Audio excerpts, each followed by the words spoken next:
আসসালামু আলাইকুম, সবাই কেমন আছেন? আশা করছি সবাই ভালো আছেন। আলহামদুলিল্লাহ আমিও ভালো আছি। শোল মাছের ঝোল রান্না করার জন্য প্রথমে আমি পেঁয়াজ কুচি আর কাঁচামরিচ নিয়ে নিয়েছি।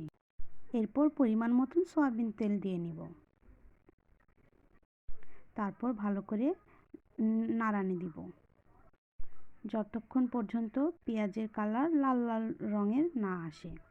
দেখুন কত সুন্দর এসেছে। এখন সামান্য পরিমাণ জিরা আর সাদা এলাচ দিয়ে নিলাম।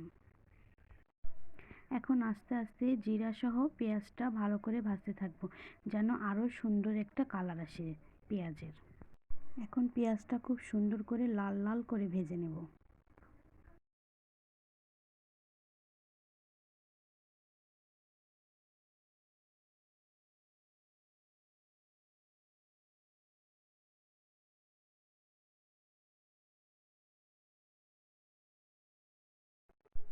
এখন পরিমাণ মতন পানি মেশাবো।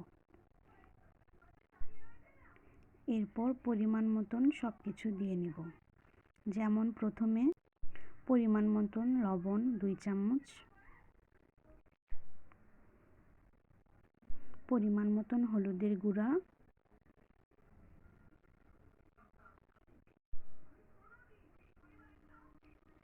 পরিমাণ মতন 2 চামচের মতন কি 3 চামচের মতন গুঁড়া মরিচ দিয়ে নেব।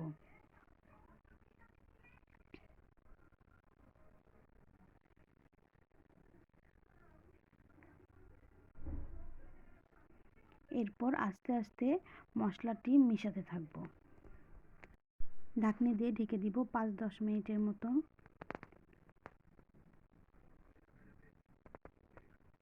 এবার ঢাকনিটি আবারও খুলে নিয়ে মশলাটি নাড়তে থাকবো, যেন কড়াইয়ে লেগে না যায়, লেগে গেলে পোড়া লাগবে।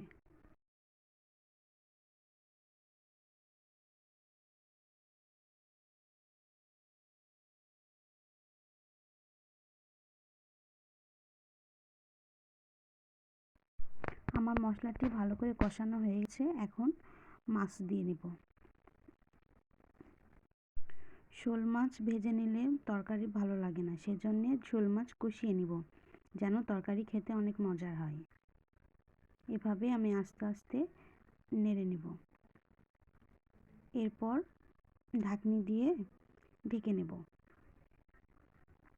ঢাকনি খুলে আবারও মাছটি কষানো হয়ে গেলে আস্তে আস্তে আমি মাছটা তুলে নেব, কেননা মাছ যদি থাকে তাহলে মাছ ভেঙে যাবে।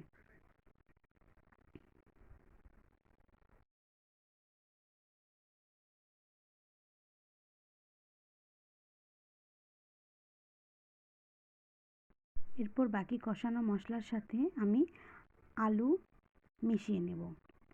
আলু মিশিয়ে নেওয়ার পরে আমি ভালো করে আলুটি কষিয়ে নেব।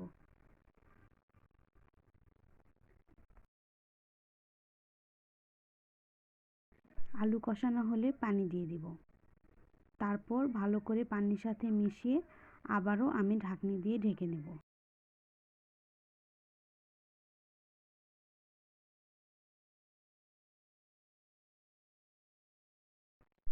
আলু ভালো করে কষানো হয়ে গেলে তার সাথে টমেটো আর রাঁধুনি পাতা মিশিয়ে নেব।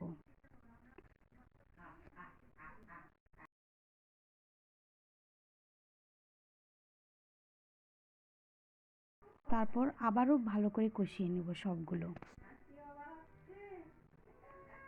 কষানো শেষে ঢেকে দিব।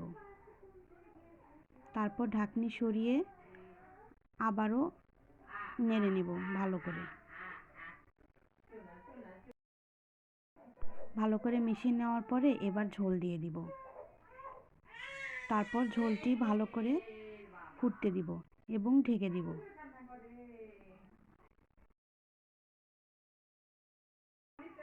ঝোলটি ফুটে গেলে তারপর ঝোলের ভিতর মাছ দিয়ে দিব। আর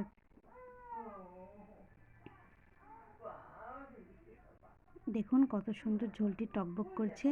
আর এভাবেই আমার রান্নাটি শেষ হয়ে যাবে ধীরে ধীরে। তারপর আবার ঢেকে দেব। এবার ঢাকনি খুলে দেখব রান্নাটি কেমন হয়েছে। দেখুন কত সুন্দর হয়েছে। রান্নাটি কিন্তু খেতে খুব মজা হয়েছিল, একদম অনেক সুস্বাদু। এভাবে আপনারা শোল মাছের ঝোল রান্না করে দেখবেন কেমন লাগে খেতে। খোদা হাফেজ।